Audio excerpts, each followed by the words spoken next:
Hello everyone, welcome back to my YouTube channel. तो आज मैं लाई हूँ आप सभी के लिए एक इम्पॉर्टेंट वीडियो। तो वो वीडियो है आपकी, जैसे कि आपको पता है यार, सॉरी फॉर ऑल कि मैं बहुत ही ज़्यादा मैंने डिले कर दिया है, 2-3 दिन से बहुत ही ज़्यादा डिले है। उसके लिए मैं माफ़ी चाहूँगी, पर आपको क्या करना है, कम्प्लीटली बने रहना। मैं आपका देखो सारी चीज़ें कंप्लीट कराने की ट्राई करूँगी कि आपके एग्ज़ाम से पहले 1 महीने पहले ही हो जाए, ताकि इम्पॉर्टेंट क्वेश्चन की सीरीज़ भी आपकी चले। ठीक है, तो उससे पहले जो भी स्टूडेंट्स हैं जो केमिस्ट्री 133 प्रिपेयर कर रहे हैं, ठीक है, वो जल्दी से जो भी वीडियो आ रही है उसको कम्प्लीटली देखें एंड समझने की पूरी कोशिश करें। जो भी टॉपिक आपको, कोई भी पर्टिकुलर टॉपिक आपको समझ में नहीं आ रहा है, आप मुझे बेधड़क और बेझिझक आप मुझे कमेंट कर सकते हैं कि मुझे समझ में नहीं आ रहा क्योंकि आप नहीं समझा पा रही हैं। तो मैं बिल्कुल भी बुरा नहीं मानूंगी, थोड़ा सा बुरा लग जाएगा पर ठीक है ना, इससे मुझे पता चलेगा कि मैं इसमें ये चीज़ नहीं पढ़ा पा रही हूँ। ठीक है, तो आप मुझे बिना कुछ सोचे समझे कमेंट कर सकते हैं। ठीक है, मतलब अच्छे कमेंट भी कर देना थोड़े बहुत, तो मुझे भी दिल से अच्छा लगेगा।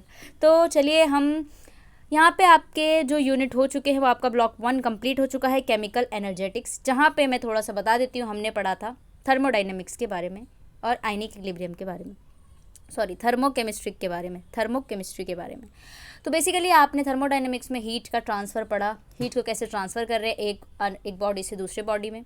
ठीक है, कहाँ पे सिस्टम होता है, कहाँ पे सराउंडिंग है, क्या यूनिवर्स है, क्या ओपन सिस्टम है, क्या क्लोज सिस्टम है, क्या आइसोलेटेड सिस्टम है, क्या एडियाबेटिक सिस्टम है, सारी प्रोसेसेस आपने पढ़ी। तो बेसिकली हम इस वीडियो में आज नेक्स्ट ब्लॉक स्टार्ट करेंगे, जहाँ पे आप पढ़ोगे इक्विलिब्रियम। तो क्या चीज़ें डिस्कस करेंगे इक्विलिब्रियम में, आपने क्लास 12th में तो पढ़ा ही होगा। ठीक है, तो चलिए ना स्टार्ट करते हैं, फिर किस बात की देरी है, चलिए एंड स्टार्ट करते हैं वीडियो विदाउट एनी डिले। तो हम चलते हैं अपनी कौन से ब्लॉक 2 पे। ब्लॉक 2 में हम जाएंगे केमिकल एंड आयनिक इक्विलिब्रियम के साथ चलेंगे, और केमिकल इक्विलिब्रियम हम पहले करेंगे। तो चलिए हम चलते हैं ब्लॉक 2 पर। आज ये ब्लॉक 2 है, ब्लॉक 2 पर आप पढ़ने वाले हो केमिकल एंड आयनिक इक्विलिब्रियम। तो इक्विलिब्रियम का मतलब क्या हो रहा है, कुछ ऐसा चीज़ जो इक्वल इक्वल लग रहा हो। ठीक है, तो यार मैं भी यही सोचती थी पहले क्लास 12th में, इक्वल इक्वल सा लग रहा है इक्विलिब्रियम, मतलब ऐसा स्टेट आए जहाँ पे कोई चीज़, दो चीज़ें हों आपस में और वो सेम अमाउंट में हो, दैट्स नॉन एज इक्विलिब्रियम। ठीक है, तो यहाँ पे हम पढ़ेंगे सबसे पहले यूनिट 5 में भी आपका केमिकल इक्विलिब्रियम का पार्ट 1 है, जहाँ पे आप कुछ कुछ चीज़ें पढ़ेंगे यूनिट 5 में।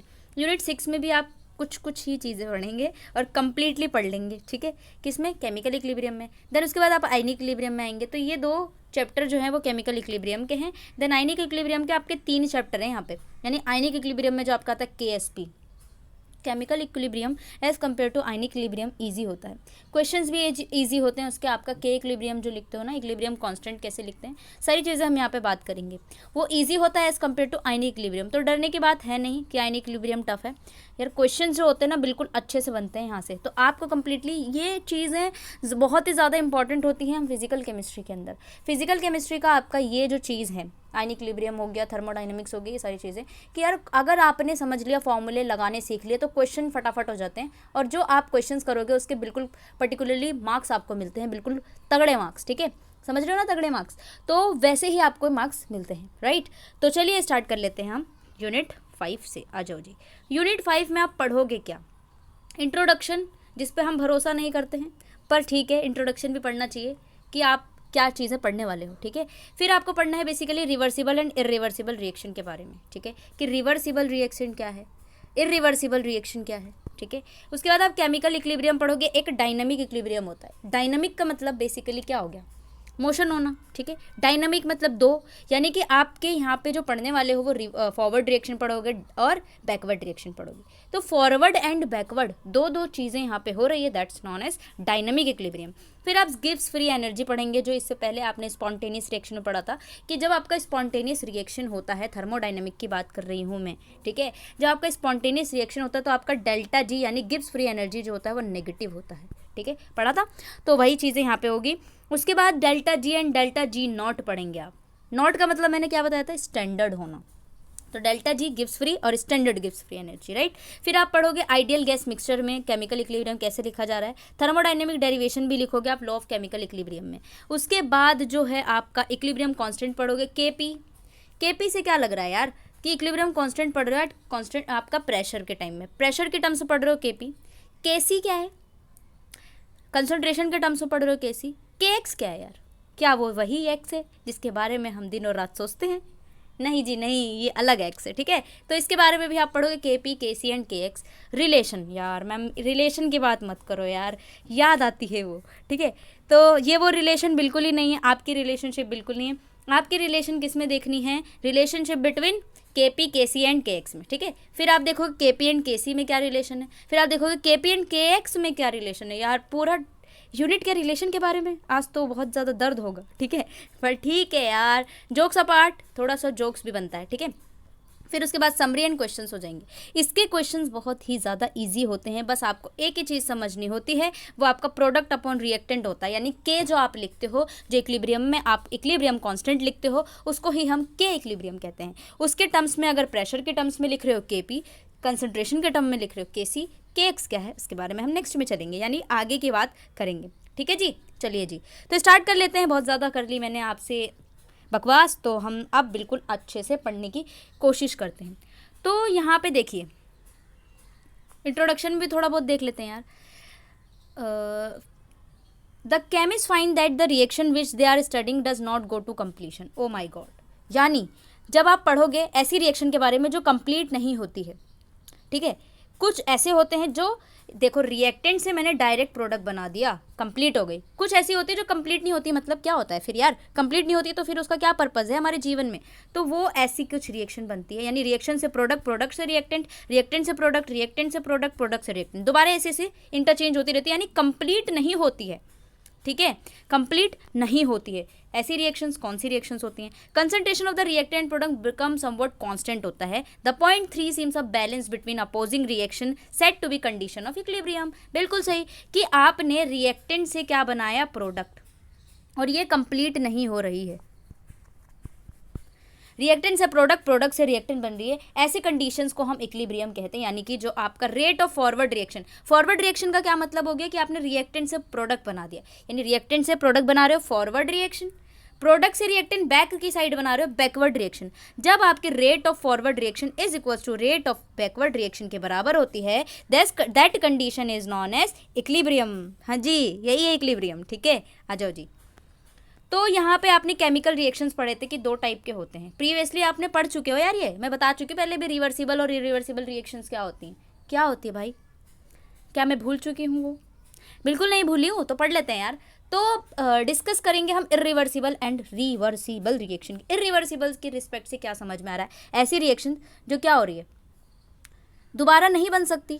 यानी अगर मैंने रिएक्टेंट से प्रोडक्ट बना दिया, it's goes to completion of the reaction. यानी रिएक्टेंट से प्रोडक्ट बन गया, काम खत्म, पैसा हजम हो गया ना, क्या हो गया? कंप्लीट हो गया। तो which are proceed only in one direction, सिर्फ एक ही डायरेक्शन में हो गया, यानी कि फॉरवर्ड हो रही है, सिर्फ एक ही डायरेक्शन में हो रही है, क्या बैक नहीं आ रही है। ये इरिवर्सिबल रिएक्शन हो गए। कुछ कैरेक्टरिस्टिक्स देख लेते हैं हम कि इरिवर्सिबल रिएक्शन क्या होंगे बेसिकली, ठीक है। ब्लैंक स्लाइड, ओके जी। देखो बिल्कुल सस्ते में ब्लैंक स्लाइड, सारा चीज़ हम सस्ते में करते हैं।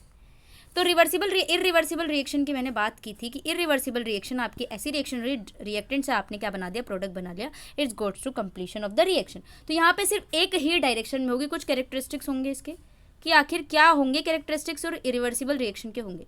तो अगर आपके एग्जाम में आता है कि इरिवर्सिबल एंड रिवर्सिबल रिएक्शन के बीच में आपको डिफरेंस लिखना है, तो कैसे लिखोगे? तो उसके कैरेक्टरिस्टिक ही लिखोगे कि पहली चीज़ ये है कि ये आपकी प्रोसीड होती है एक सिंगल डायरेक्शन में। तो पहला पॉइंट क्या लिखोगे? प्रोसीड इन सिंगल डायरेक्शन, ठीक है। क्या हो गया मेरे पेन को यार?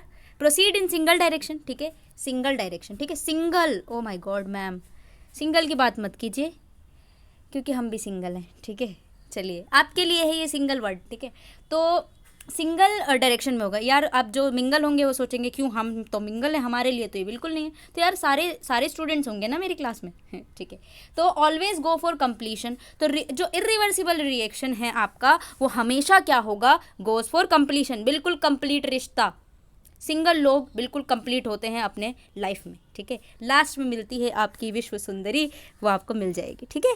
तो चलिए नेक्स्ट पे है always go for completion, involve limiting reagent. Limiting reagent का कॉन्सेप्ट आप पढ़ोगे नेक्स्ट चीज़ों में। लिमिटिंग रिएजेंट ऐसे रिएजेंट होते हैं जो लिमिट में आते हैं। अगर आपके रिएजेंट्स, जैसे इसके लिए मैं ज़्यादा नहीं बताऊंगी, बस आपको ये पॉइंट याद रख लेना है, क्योंकि यहाँ पे आपके बिल्कुल भी ये जानने की पहचानने की इसकी बिल्कुल ज़रूरत नहीं है। आप बस ये चीज़ ध्यान रखना कि इसमें लिमिटिंग रिएजेंट जो है वो इन्वॉल्व होते हैं, क्योंकि यहाँ पे टाइप्स ऑफ रिएक्शन जो होती है वो कंप्लीट होती है रिवर्सिबल रिएक्शन। तो यहाँ पे एग्जांपल ले लेते हैं। आपके एग्जांपल में क्या हो सकता है, जैसे कंबशन रिएक्शन। कंबशन रिएक्शन मैं आपको पहले भी पढ़ा चुकी हूँ, ठीक है। इसका एग्जाम्पल लिख लीजिए। कंबशन रिएक्शन होता है जो इरिवर्सिबल है। आपकी प्रेसिपिटेशन रिएक्शन होता है, जहाँ पे प्रेसिपिटेशन जो होता है वो कंप्लीटली, यानी आपने खाक कर दिया, कंबशन, कार्बन लिया, ऑक्सीजन लिया, उसको जला दिया यार, कंबशन कर दिया और पूरा का पूरा वो CO2 बन चुका है, यानी वहाँ पे कोई भी चीज़ राख तक नहीं बची, दैट इज़ कंबशन रिएक्शन। पूरा कंप्लीट प्रोसेस हुआ, कोई भी कार्बन नहीं बच रहा है, कोई भी ऑक्सीजन किसी भी अमाउंट में नहीं बच रहा है, दैट इज़ इरिवर्सिबल रिएक्शन। अजी नेक्स्ट पे मैम और क्या बताएंगे आप, और क्या मैं बताऊंगी, रिवर्सिबल रिएक्शन बताऊंगी। तो रिवर्सिबल रिएक्शन आपकी इक्विलिब्रियम में पढ़ाई जाती है, तो यहाँ पे बेसिकली आपको रिवर्सिबल रिएक्शन के बारे में पढ़ना है। रिवर्सिबल रिएक्शन क्या चीज़ है, which can proceed in both direction. जी बिल्कुल, पहला पॉइंट तो ये होता है कि आपका इरिवर्सिबल है वो एक ही डायरेक्शन में होता है, पर ये दोनों डायरेक्शन में होती है, यानी दोनों की मोहब्बत, ठीक है।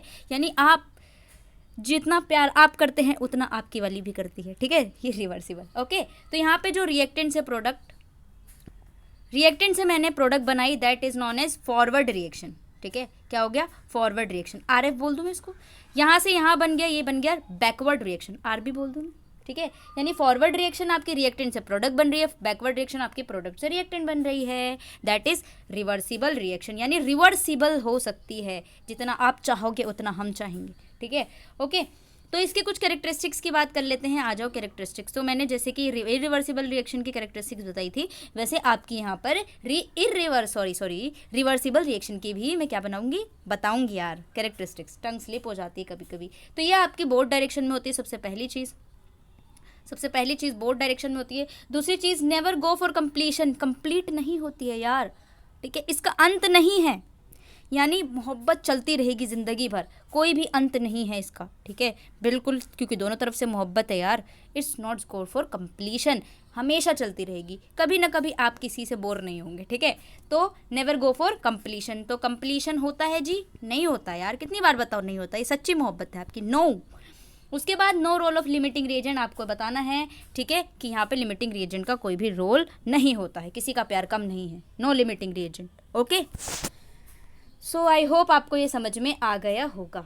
ओके, तो यहाँ पे आप देखना है, इसके जो रिएक्शंस है वो हम करेंगे कि इक्विलिब्रियम रिएक्शन में कैसे होता है। आ जाओ जी। तो यहाँ पे मैंने आपको बता दिया कंप्लीशन। अब यहाँ पे देखो, एक आपको दिखा रखा है, केमिकल रिएक्शन दो टाइप की होती है, मैंने बता दिया, irreversible and reversible. Irreversible reaction ऐसी रिएक्शन होती है जो कंप्लीट हो जाती है यार, बिल्कुल हो जाती है। इसका मतलब रिएक्शन जो होगा until at least one of the reactants completely use हो जाएगा। Such reaction proceed in only one direction, ठीक है। Various those reaction which appear not to be यानी जो प्रोसीड होती हैं sometimes though reactant are not completely use is called as reactions. कौन सी रिएक्शंस, रिवर्सिबल रिएक्शन। तो ये आपकी सिर्फ और सिर्फ इक्विलिब्रियम स्टेट में होती है। रेट ऑफ फॉरवर्ड डायरेक्शन, ऐसी रिएक्शन आपके फॉरवर्ड में भी होती है as well as backward direction में भी होती है, सारी कथा मैं सुना चुकी हूँ। आ जाइए, तो बेसिकली आप यहाँ पे पहले चीज़ तो मैंने यही बता दिया, डिफरेंशिएट करना आपका रिवर्सिबल एंड इनरिवर्सिबल। फिर केमिकल इक्विलिब्रियम क्या होता है बेसिकली उसके बारे में देखेंगे। फिर एक्सप्रेशन देखेंगे आपकी इक्विलिब्रियम कांस्टेंट का in terms of gives free energy, और फिर कांस्टेंट डिफरेंट वेज में भी देखेंगे। रिवर्सिबल इरिवर्सिबल सबको हो चुका है कंप्लीट, इसमें थोड़े से एग्जाम्पल भी दिया, फिर ठीक है। यहाँ पर कुछ भी नहीं है यार, क्या यार, कुछ भी नहीं है, जो मैंने पढ़ाया है वही है, ठीक है। चलिए यहाँ पे पढ़ते हैं केमिकल इक्विलिब्रियम और dynamic equilibrium. Oh my god, dynamic, आ जाओ जी, देखते हैं जी डायनेमिक का मतलब। तो recalling which is chemical reaction set to be in equilibrium, कौन सी केमिकल रिएक्शन को हम इक्विलिब्रियम में कह सकते हैं, कौन सी रिएक्शन, अभी तो बताया था यार, reversible. Yes boss, reversible. Reversible reaction को हम इक्विलिब्रियम में कहते हैं, क्यों, क्योंकि दोनों प्यार है, दोनों चीज़ें इक्वल है, यानी आपका प्यार उसका प्यार बराबर है, ठीक है। किसी ने कम प्यार नहीं किया, किसी ने ज़्यादा प्यार नहीं किया, ठीक है, दोनों ने बराबर प्यार किया और रिश्ता चल रहा है, चलता रहेगा और हमेशा चलता रहेगा, ठीक है। No goes for completion. तो ऐसे रिएक्शन आपके रिएक्टेंट एंड प्रोडक्ट के बीच में होते हैं और एक मिक्सचर बनाते हैं जो कि डायनामिक इक्विलिब्रियम कहलाता है। केमिकल इक्विलिब्रियम में आपके बैलेंस होता है क्या, बिटवीन अपोजिट रिएक्शन, दोनों रिएक्शन में आपके बैलेंस होता है, जिसको हम डायनामिक इक्विलिब्रियम कहते हैं। हाँ जी, दोनों रिएक्शन का मतलब क्या कहूँगी मैं, अब इसको हम एक डबल एरो से डिनोट करते हैं। मैंने एरो जो डिनोट किया था ना, दिस एंड दिस, इसका मतलब रिएक्टेंट से प्रोडक्ट, प्रोडक्ट से रिएक्टेंट दोबारा बन सकता है। This arrow is used as equilibrium. Okay, हाँ जी, आ जाओ जी। ये ग्राफ क्या दिखा रहा है मुझे यार? डायनेमिक स्टेट दिखा रहा है। कैसे? जैसे आपने क्या किया, ये टाइम के साथ आप रिएक्शन रेट बढ़ा रहे हो, ठीक है। यहाँ पे आपने रेट ऑफ फॉरवर्ड रिएक्शन चल रही है, प्रोडक्ट बन रहा है। रेट ऑफ बैकवर्ड रिएक्शन, दोबारा से प्रोडक्ट से रिएक्टिव है। एक स्टेट ऐसा आएगा, दोनों बराबर हो जाएंगे, ठीक है, बराबर हो जाएंगे ना। तो उसमें क्या होगा, आपका rate of forward reaction is equals to rate of backward reaction is known as chemical equilibrium. तो यही इक्विलिब्रियम आपका डायनामिक स्टेट कहलाता है। तो ग्राफ बना के भी आप अपनी भावनाओं को समझा सकते हैं। एग्ज़ाम में बात कर रही हूँ मैं, ठीक है। हाँ जी, हो गया जी। अब यहाँ पे देखिए, चलिए जी, यहाँ पे देख लेते हैं, आ जाइए। तो केमिकल रिएक्शन को हम यहाँ पे एक एग्जांपल के थ्रू समझाने की कोशिश करूँगी मैं आपको। जैसे आपके पास दो इक्वेशन है, आपने क्या किया, H2 और I2 आपका हाइड्रोजन आयोडाइड से मिलकर आपने बना लिया 2HI। क्या बनाया, H2 प्लस I2 से आपने एक केमिकल रिएक्शन बनाई 2HI। ये होती है हाइड्रोजन आयोडाइड बन गई। इस वाले को हम क्या कहते हैं, सिंथेसिस होना, यानी H2 से I2 का सिंथेसिस होना। इसको हमने क्या बना लिया, 2HI। As well as dissociation हो सकता है क्या, बिल्कुल हो सकता है। हमने 2HI को दोबारा से तोड़ करके H2I2 बना लिए, तो इसको हम क्या बोल देंगे, डिसोसिएशन बोल देंगे। बोल देंगे ना, बिल्कुल जी बोल देंगे। तो represent the chemical reaction which role of component are reverse भी हो सकता है, both same mixture of component, जिसे हम इक्विलिब्रियम में आ जाएगा। तो ये आपका केमिकल इक्विलिब्रियम का कॉन्सेप्ट बताता है। अब यहाँ पे देखिए बी में क्या है, how concentration of 3 components of chemical reaction में चेंज होते हैं। अब यहाँ पे देखो ए और B concentration with respect to time. देखो भाई ये अब आपने H2I2 से मिला करके HI बना लिया, ठीक है। ये देखिए एक स्टेट पे डिसोशिएट हो जाएगा, तो ये देखिए, तो ऐसा स्टेट आएगा लास्ट में जो आपका केमिकल इक्विलिब्रियम बनाता है। This condition known as chemical equilibrium. Nicely explain, ठीक है, ओके ठीक है। तो चलिए अब हम केमिकल इक्विलिब्रियम में जो कांस्टेंट लिखते हैं केमिकल, जिसे हम के से डिनोट करते हैं, ठीक है। केसी कैसे लिखेंगे, केसी के टर्म मैंने आपको बताया था केसी, ठीक है, नॉट एसी, इट्स केसी। जैसे कोई रिएक्शन है आपकी, देखिए ए प्लस बी से आपने क्या बनाया, सी प्लस डी बनाया, ठीक है। यहाँ पे देखिए क्या बनाया आपने, ए प्लस बी से बना लिया है आपने सी प्लस डी। ये छोटे छोटी चीज़ें क्या हैं, जो स्मॉल ए है वो आपके मोल्स को रिप्रेजेंट करते हैं, यानी मोल्स ऑफ सब्सटेंस ए है वो आपका स्मॉल ए है, स्मॉल बी आपके मोल्स ऑफ सब्सटेंस बी है, सी जो है वो आपका मोल्स ऑफ सब्सटेंस सी है, स्मॉल डी जो है वो आपका मोल्स ऑफ सब्सटेंस डी है। तो आपके मोल्स को क्या करेंगे यार, के सी कैसे लिखेंगे। आप कोई भी केमिकल इक्विलिब्रियम में कोई भी कॉन्स्टेंट लिखते हो, के सी, के पी, के एक्स, कुछ भी लिखते हो, उसका बेसिक जो फॉर्मूला होता है वो होता है आपका प्रोडक्ट अपॉन रिएक्टेंट। क्या जी होता है, प्रोडक्ट अपॉन रिएक्टेंट हो जाता है। तो कैसे लिखेंगे हम केसी, आ जाओ जी। तो केसी हम कैसे लिखेंगे, प्रोडक्ट, प्रोडक्ट में कौन है, सी प्लस डी है, तो ऊपर देखो सी प्लस डी है। ये सी का मतलब कंसंट्रेशन, और कंसंट्रेशन को समझाने के लिए हम ब्रैकेट लगाते हैं। तो सी हमने अंदर लिख दिया, मोल्स जो है उसकी पावर्स में रेज में चला जाता है, यानी सी की concentration raise to the power small C, that is moles of C. Okay, D भी सेम लिखेंगे, यानी प्रोडक्ट में सी प्लस डी है और रिएक्टेंट में ए प्लस बी है, और ऊपर की तरफ हम क्या लगा देते हैं, उसके मोल्स लगा देते हैं। अगर स्टोइचियोमेट्रिक कोफिशिएंट आ जाता है, स्टोइचियोमेट्रिक कोफिशिएंट इज नथिंग बट आपके एक मोल या 2, यानी अगर यहाँ पे 2 लगा होता 2A प्लस बी, तो आपका ये जो एक की जगह है ना वो 2 पावर इसकी चढ़ जाती। हाँ जी, ठीक है, समझ में लग गया। तो ये है आपका, ये हम इसे बोलते हैं केसी। केसी को हम इक्विलिब्रियम कांस्टेंट बोलते हैं फॉर द रिएक्शन। एक पर्टिकुलर रिएक्शन के लिए केसी जो होता है इनिशियल कंसंट्रेशन से, सबसे पहली जो इम्पॉर्टेंट चीज़ होती है कि आपका केसी जो है इक्विलिब्रियम कांस्टेंट जो है वो इंडिपेंडेंट होता है इनिशियल कंसंट्रेशन से, यानी कोई भी कॉम्बिनेशन होता है ए बी सी डी, ये सारी चीज़ें, यहाँ पे वैल्यू जो केसी है वो एक्सपेरिमेंटल एरर के थ्रू बनाई जाती है। अब यहाँ पे इक्विलिब्रियम कंसंट्रेशन जो आपका मिला है केसी को हम के इक्विलिब्रियम या फिर सिंपली के भी लिख देते हैं, ठीक है जी। अब यहाँ पे कुछ पॉइंट्स हैं जो कंसंट्रेशन और क्यू के बारे में देखेंगे, आ जाओ। तो आपका के जो लिखते हो ना वो इक्विलिब्रियम कांस्टेंट है, क्या है जी, इक्विलिब्रियम कांस्टेंट है, तो मैंने उसको क्या बोल दिया, के बोल दिया, या केसी बोल देती हूँ, ठीक है। के जो है वो आपका इक्विलिब्रियम कांस्टेंट है, हम इसको लिख सकते हैं, ठीक है जी, प्यार से। ओके, जब ऐसी रिएक्शन, ध्यान से सुनिएगा, ठीक है, अर्ज किया है, जब ऐसी रिएक्शन इक्विलिब्रियम में ना हो, कोई भी रिएक्शन जो इक्विलिब्रियम में ना हो, तो उसमें सेम ही एक्सप्रेशन हम लिखते हैं, पर उसको हम बोलते हैं रिएक्शन क्वेश्चन, जिसको हम क्यू से डिनोट करते हैं, कैपिटल क्यू। ठीक है जी।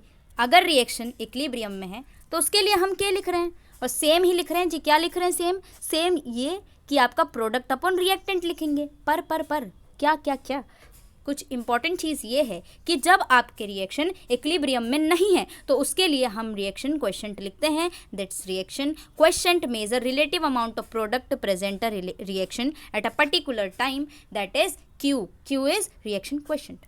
अब हम रिएक्शन क्वेश्चन के यहाँ पे फिगर आउट करेंगे, डायरेक्शन विल बी प्रोड्यूस। ठीक है, चलिए आप क्या कर सकते हो, रिएक्शन क्वेश्चन के थ्रू आप डायरेक्शन जो होती है रिएक्शन के वो हम देख सकते हैं। If you are given the concentration of reactant product तो आप क्या कहोगे। फिर से रिलेशन की बात आने वाली है यार। ओहो, फिर से दिल में दर्द होने लग गया। मैम क्या बात करती हैं आप, ठीक है, पर दिल पे पत्थर रख के सुनना पड़ेगा आपको। ठीक है, तो रिलेशन की बात करेंगे कि आपका क्यू जो क्वेश्चन है, क्या क्वेश्चन है यार, रिएक्शन क्वेश्चन, और आपका के है जो इक्विलिब्रियम कांस्टेंट है। ठीक है, हाँ जी। चलिए, तो यहाँ पे 3 पॉइंट है जो आपके ध्यान में रखते हैं, और ये आपका देखे वो आ सकता है, क्या आ सकता है, क्वेश्चन में भी आ सकता है। ठीक है, जब आपका के इक्विलिब्रियम रिएक्शन क्वेश्चन से बड़ा होगा तो यहाँ पे नेट कन्वर्जन क्या हो रहा है, रिएक्शन से प्रोडक्ट बन रहा है फॉरवर्ड डायरेक्शन में, यानी रिएक्शन से प्रोडक्ट बन रहा है। तो के इक्विलिब्रियम आपका रिएक्शन क्वेश्चन से बड़ा है, तो आपका क्या हो रहा है, जो आपकी रिएक्शन प्रोसीड हो रही है वो फॉरवर्ड डायरेक्शन में हो रही है। ठीक है, डन है। दूसरी चीज़, जब आपका के इक्विलिब्रियम छोटा है क्यू से, आपकी बार क्या बड़ा है, रिएक्शन क्वेश्चन बड़ा है, तो यहाँ पे रिएक्टेंट जो हो रही है वो रिवर्स रिएक्शन कर रही है। ठीक है, तो डोमिनेट कौन सा होगा, रिवर्स रिएक्शन होगा। तो ध्यान में ये बस रखिए आप कि के इक्विलिब्रियम अगर ज़्यादा होगा, देखो के इक्विलिब्रियम अगर ज़्यादा है क्यू से तो इसका मतलब फॉरवर्ड रिएक्शन चल रही है। अगर के इक्विलिब्रियम कम है क्यू से तो आपकी क्या चल रही है, रिवर्स रिएक्शन। दोनों बराबर हो गए तो क्या हो गया यार, इक्विलिब्रियम नहीं आ जाएंगे, बिल्कुल आ जाएंगे। तो इक्विलिब्रियम आ जाएगा, no net in the composition reaction mixture occur. Okay, तब यहाँ पे वैल्यू ऑफ क्यू जो होता है व्हाट इट मीन्स, देखो के बड़ा यानी रिएक्शन आपकी फॉरवर्ड डायरेक्शन में, दोनों बराबर यानी इक्विलिब्रियम में, क्यू अगर यानी के छोटा तो आपका रिवर्स डायरेक्शन में। हाँ जी, लग गया जी, क्या लग गया समझ में। ओके, तो अब यहाँ पे लिखेंगे अब हम क्यू सी क्या है भाई।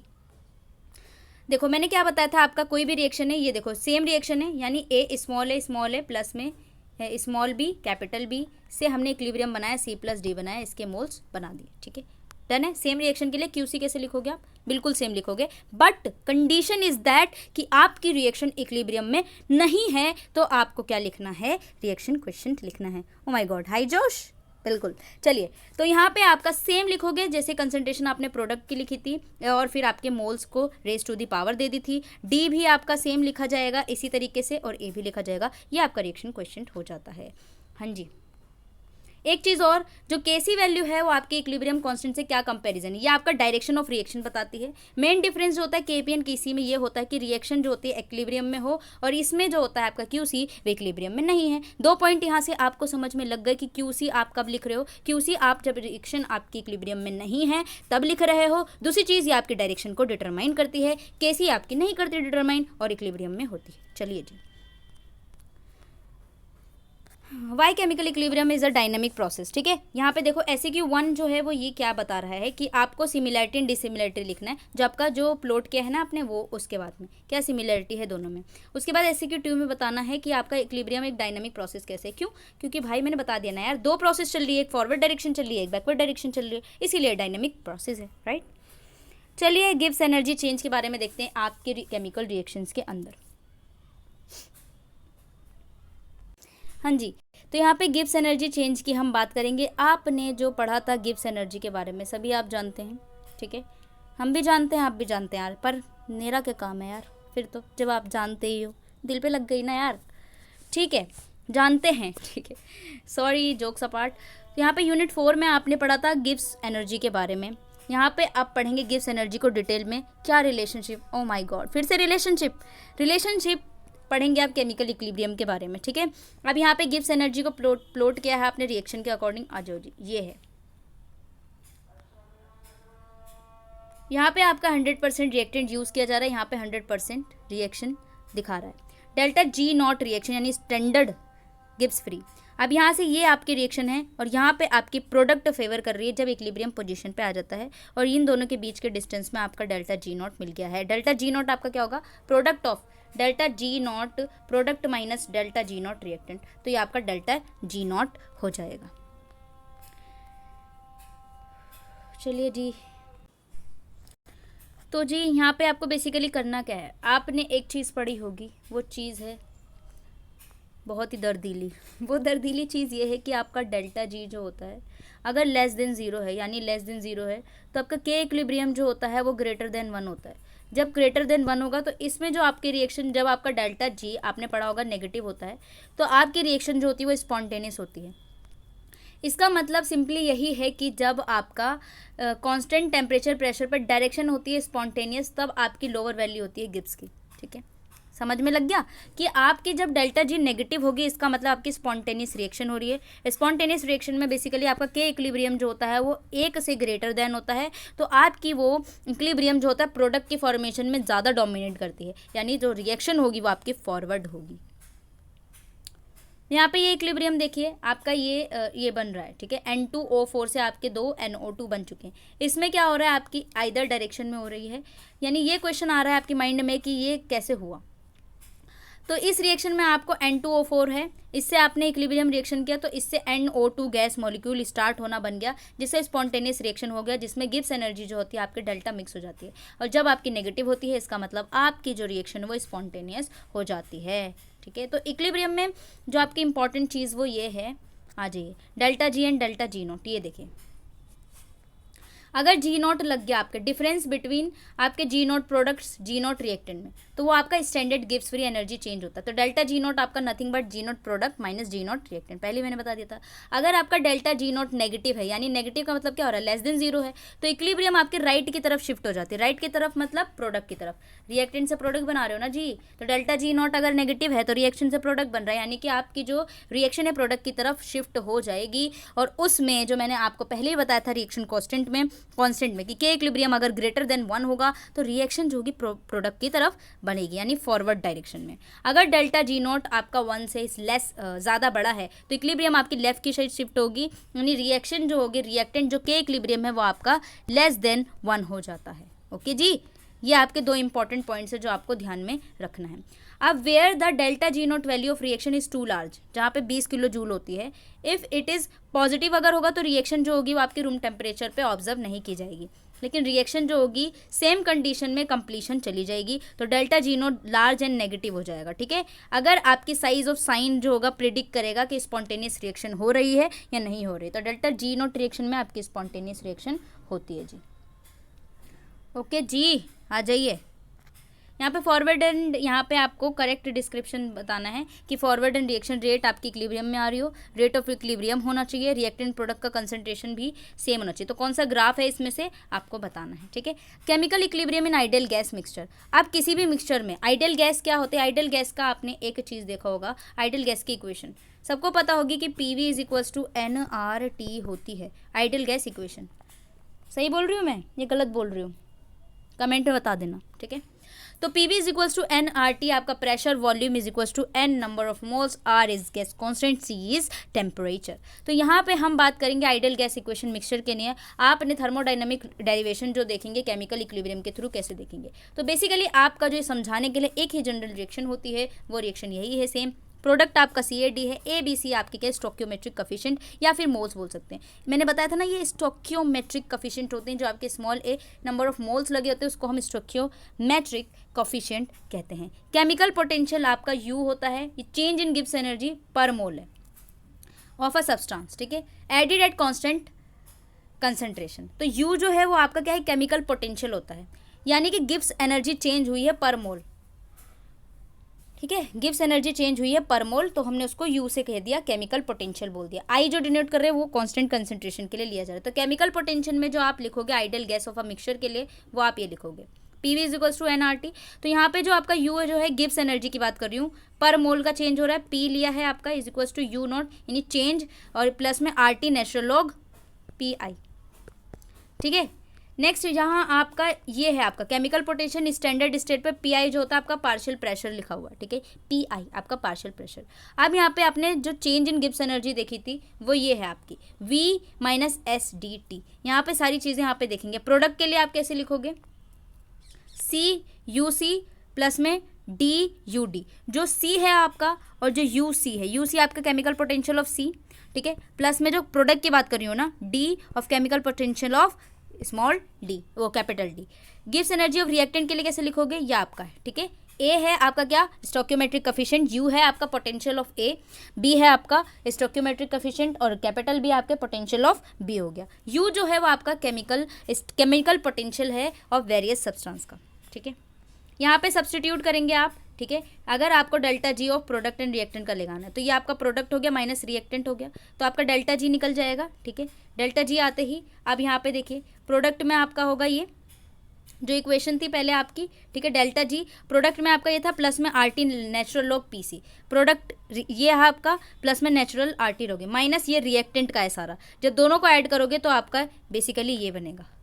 हाँ जी, तो नेक्स्ट इक्वेशन जो आएगी आपकी डेल्टा जी नॉट, ठीक है, ये देखिए पार्शियल प्रेशर के लिए टेम्परेचर कांस्टेंट है आपका, और दूसरी चीज़ पार्शियल प्रेशर के लिए आपका जो यहाँ पे लास्ट में बन के आएगा वो आएगा माइनस RT नेचुरल लॉग, ये है आपका पार्शियल प्रेशर के टर्म्स में आपका जो C दिया हुआ है, और C यानी कि ये C जो है वो प्रोडक्ट है, डॉट PD आपका प्रोडक्ट है, उसका स्टोइकियोमेट्रिक कोफिशिएंट आपका D है अपॉन रिएक्टेंट में आपका A और B था, P क्यों लगाया गया है, पार्शियल प्रेशर की तरह। तो लास्ट में जो इक्वेशन आती है वो आपकी आती है, जो आपको ध्यान में रखनी है, KP आता है यहाँ से। तो delta G not at constant pressure पे minus RT natural log KP क्या है, KP है आपका equilibrium constant at constant pressure, यानी आप पार्शियल प्रेशर्स के लिए कैसे KP लिखोगे, तो यहाँ पे बेसिकली आपको KP लिखना भी आना चाहिए। तो डेल्टा जी नॉट की वैल्यू जो होती है minus RT natural log KP, अगर नेचुरल लॉग के टर्म्स में हमने हटा दिया तो माइनस 2.303 RT लॉग KP आपका इक्विलिब्रियम कांस्टेंट है in terms of partial pressure, ठीक है।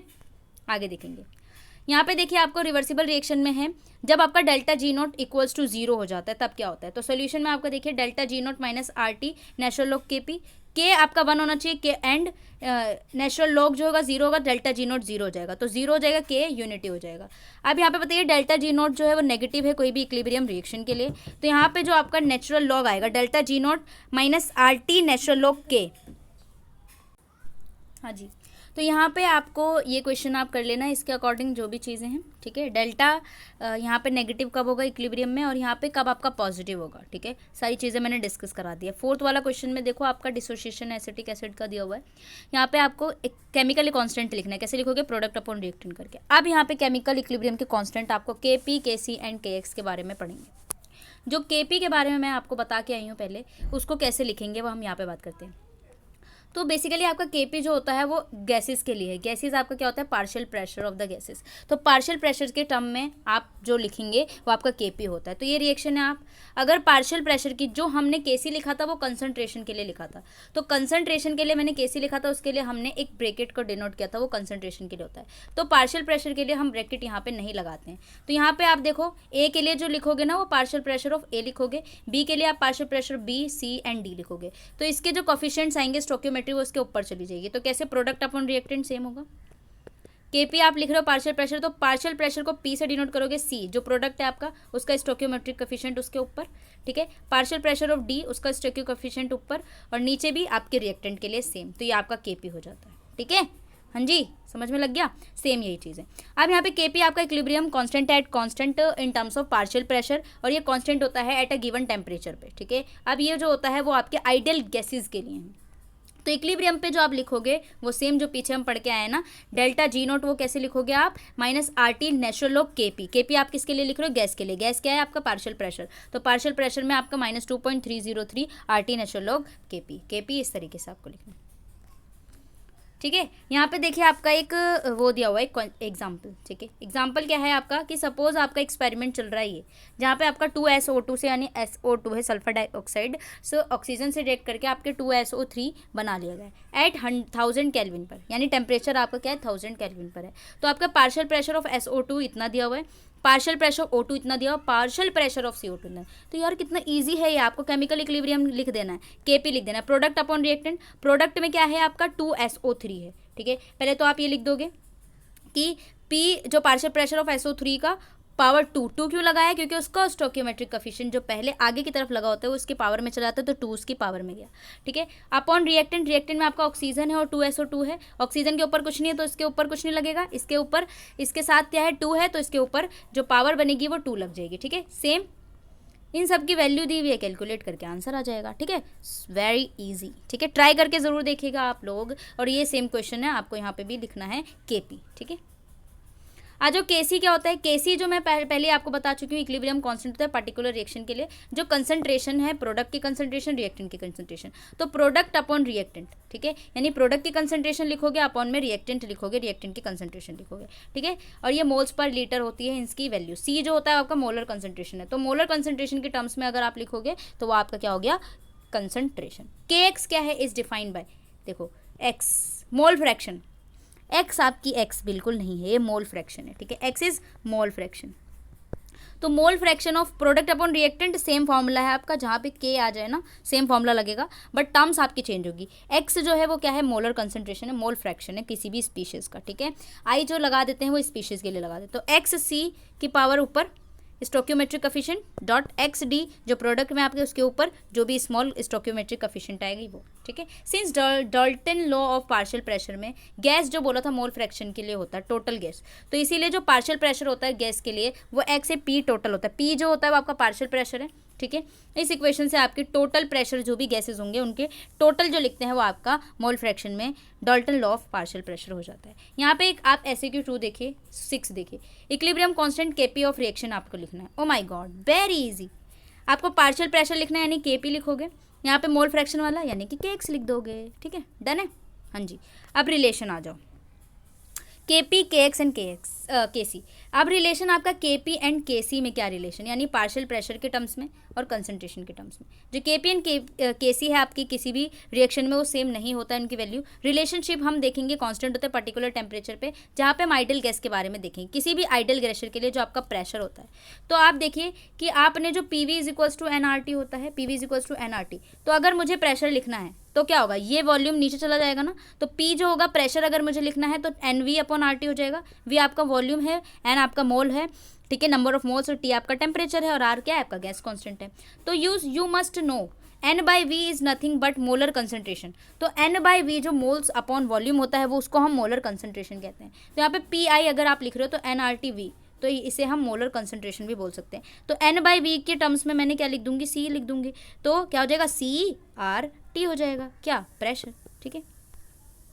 तो यहाँ पे मोलर कंसंट्रेशन के लिए अब हम इसको सब्सटीट्यूट करेंगे केपी के लिए। केपी के लिए आप कैसे करोगे, CRT दोनों में आएगा, प्रोडक्ट अपॉन रिएक्टेंट बन रहा है, ध्यान से देखना है, प्रोडक्ट में C है, C है, ऊपर क्या लगेगा जो स्टोकियोमेट्रिक कोफिशिएंट, RT दोनों में सेम हो जाएगा, ठीक है। यहाँ पे RT में क्या करोगे आप, जितनी भी पावर है C+D A+B सारे को ऐड कर दोगे, तो KC ये हो जाएगा। दोनों में रिएक्शन क्या बनेगा आपका, तो जो रिएक्शन जो रिलेशन आपको बनेगा KP is equals to KCRT, दोनों में है डेल्टा N। डेल्टा N आपका क्या होता है यार, change in number of moles of gaseous, जो डेल्टा NG आप पढ़ के आए थे पीछे, यानी कि जो गैशियस प्रोडक्ट है, number of moles minus gaseous product of reactant, ठीक है। कोई भी रिएक्शन दी हुई है आपकी, सॉलिड लिक्विड गैस से कोई मतलब नहीं है, सॉरी गैस से मतलब है, सॉलिड लिक्विड से मतलब नहीं, यानी नंबर ऑफ मोल्स अगर आपको गैशियस स्टेट में दिया हुआ है उसके मोल्स आपके प्रोडक्ट के होंगे जो गैसियस हैं, माइनस रिएक्टेंट में जो भी मोल दिए होंगे आपके गैसियस के, उसको माइनस करोगे, डेल्टा N निकल जाएगा। तो जो रिलेशन आता है वो KP is equals to KCRT,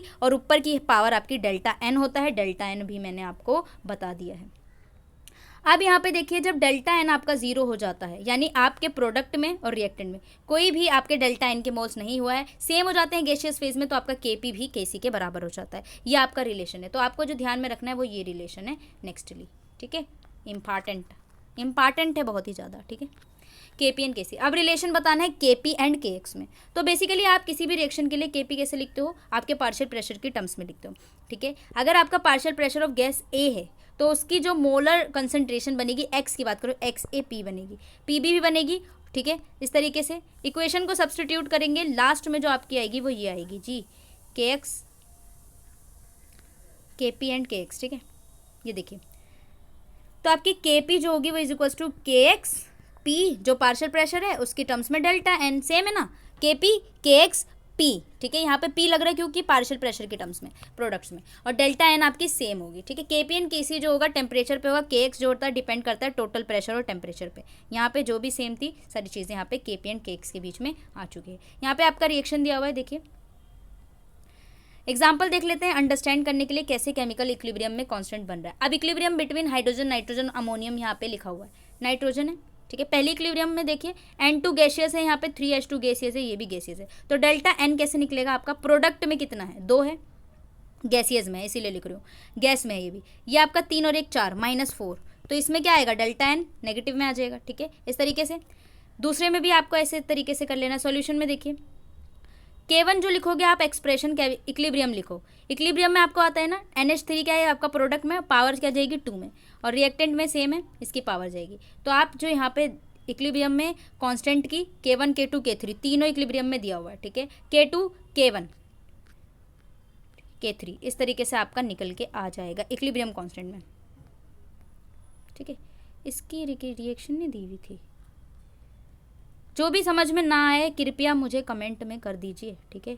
हाँ जी, डन एंड डस्टेड हो गया आपका, ये चैप्टर हो गया डन। टर्मिनल क्वेश्चंस को एक बार देख लेना, जो भी चीज़ें ना समझ में आए वो मुझे आप मोहब्बत से बता दीजिएगा, ठीक है। केमिकल इक्विलिब्रियम में यूनिट 6 जो है ना वो आपको करना है नेक्स्ट में। इसमें क्या करोगे आप, देखो यहाँ पे भी थोड़ा सा हम देख लेते हैं क्या क्या चीज़ें। इंट्रो पढ़ना है, उसके बाद एप्लीकेशन देखना है कि केमिकल इक्विलिब्रियम को कैसे देखेंगे, सिग्निफिकेंस और इक्विलिब्रियम कांस्टेंट कैसे लिख रहे हैं। आपको जो इंपॉर्टेंट चीज़ है वो ली चटेलियर्स प्रिंसिपल है। आपकी आंटी, अगर आप फॉरवर्ड रिएक्शन करा रहे हो तो आपकी आंटी आके शिकायत कर देगी कि चल रिवर्स रिएक्शन कर, ठीक है। पड़ोस की आंटी जो चुगली लगाती रहती है हमारी अम्मा से, ठीक है, यानी मॉम से, यू मस्ट से मॉम, ठीक है। तो मॉम से शिकायत लगाने वाली आंटी ली चटेरियल प्रिंसिपल, यानी हमारे अपोजिंग का काम करने के लिए वो आपकी होती है आंटी जी। तो effect of change of concentration, अगर आपके कंसंट्रेशन का चेंज कर रहे हैं तो क्या इफेक्ट पड़ेगा, प्रेशर चेंज कर रहे हो तो क्या इफेक्ट पड़ेगा, टेम्परेचर चेंज कर रहे हो तो क्या इफेक्ट पड़ेगा, इनर्ट गैस ऐड कर दिया तो क्या इफेक्ट है, और उसके बाद आपका एडिंग कैटलिस्ट, अगर आपने कैटलिस्ट को ऐड कर दिया तो क्या इफेक्ट है। हाँ जी, करा दूँ या फिर आपको नेक्स्ट में कराऊँ, यार यही तो दिक्कत है यार, मेरे को लाइव सेशन चलाना नहीं आ रहा। एप्लीकेशन बहुत ही ज़्यादा इंपॉर्टेंट है यार, ली चटेरियल प्रिंसिपल समझोगे ना बहुत ही अच्छे से हो जाएगा। खूबसूरती से पढ़ाऊँगी यार मैं आपको ये चैप्टर, ही मोहब्बत से, ठीक है। ली चटेरियल प्रिंसिपल कि टेम्परेचर चेंज करोगे तो क्या इफेक्ट पड़ेगा, टेम्परेचर कर दो चेंज क्या इफेक्ट पड़ रहा है, सारी चीज़ें, ठीक है। चैप्टर है यार प्यारा, बहुत ही प्यारा चैप्टर है ये, मुझे बहुत पसंद है ये ली चटेरियल प्रिंसिपल। आपको भी पसंद में लग जाएगा जब आप ये चैप्टर पढ़ेंगे, ठीक है। उसके बाद आयनिक इक्विलिब्रियम आ जाएगा। तो चलिए करा दूँ या नहीं कराऊँ यार, चलिए नेक्स्ट में कर लेते हैं, ठीक है। तो नेक्स्ट में मिलते हैं, आपको जल्दी करा दूँगी मैं, कल ही ये कंप्लीट करा दूँगी, ठीक है। आयनिक इक्विलिब्रियम का हम नेक्स्ट स्टार्ट कर देंगे, ठीक है। तो चलिए आपको मज़ा आया होगा, आई होप इस चैप्टर को करने के लिए मज़ा आया क्या, ठीक है, मज़ा आया क्या, कमेंट में बताना। जो भी चीज़ें होंगी आपको सारी चीज़ें मैं प्रोवाइड कराने की पूरी कोशिश कर रही हूँ। नोट्स अगर आपको चाहिए, नोट्स चाहिए क्या, बिल्कुल चाहिए होगा एक ऐसा नोट्स, ठीक है। मैं केमिकल इक्विलिब्रियम की है मेरे पास, तो उसमें क्या होगा आपके जो दोनों इक्विलिब्रियम वाला यूनिट है ना, वन शॉट सा बिल्कुल एकदम कम्प्लीटली, अगर आप चाहते हो कि मैं नोट्स के थ्रू आपको बता दूँ तो प्लीज़ बताइए, केमिकल इक्विलिब्रियम ओनली, ठीक है, केमिकल इक्विलिब्रियम। उसके लिए जो भी आया आपको टेलीग्राम लिंक मिल जाएगा डिस्क्रिप्शन में, टेलीग्राम लिंक। कोई भी दिक्कत, कोई भी परेशानी, कोई भी मोहब्बत से रिलेटेड नहीं, बिल्कुल ही स्टडीज़ से रिलेटेड, ठीक है। तो कोई भी दिक्कत, कोई भी परेशानी जो आपके इग्नू में फेस कर रहे हो, असाइनमेंट्स हो लेकर कोई भी चीज़ हो, आपको उस ग्रुप में ज्वाइन हो जाना है। कुछ भी पूछ सकते हो बिना कुछ सोचे समझे, आपको पूरी इन्फॉर्मेशन, जो भी दिक्कत होगी आपको सारी की सारी इन्फॉर्मेशन मिलेगी। तो आपको टेलीग्राम चैनल से हमारे ज्वाइन हो जाना है जी। वो टेलीग्राम लिंक मैं आपको डिस्क्रिप्शन में दूंगी, तो डिस्क्रिप्शन को देखना ना भूलें। डिस्क्रिप्शन में टेलीग्राम लिंक है, आप बेधड़क बेझिझक सारी चीज़ें पूछ सकते हैं। तो ज्वाइन हो जाइए यार, फ्री फंड में ज्वाइन हो जाइए प्लीज़, उसमें तो ज्वाइन हो जाइए। कुछ भी पूछना हो यार, हर चीज़ पूछ सकते हो, ठीक है, सारी चीज़ें आपको रिप्लाई मिलेगा। तो चलिए बंद कर लेते हैं आज की बकवास, सॉरी पढ़ाया यार मैंने, ऐसे मत कहना मुझे। तो चलते हैं नेक्स्ट में, सॉरी मिलेंगे नेक्स्ट में। तो नेक्स्ट में मिलेंगे, आपका नेक्स्ट जो है मैं आपको कल ही कंप्लीट करा दूंगी इसका नेक्स्ट लेक्चर में आपको इंपॉर्टेंटली जो भी पढ़ना है सारी चीज़ें मैं आपको डिस्कस करा दूंगी, फिर हम आईनी इक्विलिब्रियम स्टार्ट कर लेंगे। तो मिलते हैं नेक्स्ट में, जब तक के लिए bye bye and take care. Bye दोस्तों।